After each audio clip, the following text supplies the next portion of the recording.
মহিলার যে বিষয়টা শুধুমাত্র মহিলা বলা যাবে না, কারণ এই মহিলাদের হাতে আমরা দেখেছি লাঠি সোটা ছিল, এমনকি রড পর্যন্ত ছিল। বাংলাদেশের আইনাঙ্গনে এই ধরনের মহিলা থাকা এবং এই ধরনের মহিলা জামিন দেয়া আর দুষ্কৃতিকারী সন্ত্রাসবাদের যে একটা শ্রেণী গোষ্ঠীকে জামিন দেয় তা কিন্তু একই কথা।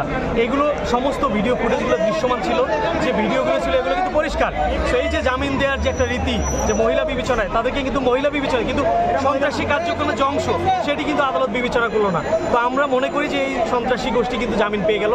তো আসলে এই বিষয়টা তাদের যে অত্যাচার নির্যাতন, যে নিপীড়নের যে চিত্র, যেগুলো এই রড লাঠিসোঁটা যে বেধড়ক মারধরের যে চিত্র, এই মহিলাদেরকে এই আওয়ামী সন্ত্রাসীরা সবসময় সামনের দিকে লেলিয়ে দিয়ে কিন্তু ব্যবহার করে এই সাধারণ আইনজীবীদের উপর হামলা করেছে, ভাঙচুর চালিয়েছে।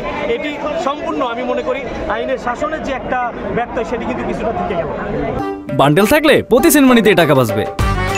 বিকাশ সেনমানি বান্ডেল কিনে জিতুন প্রতি লেনদেনে।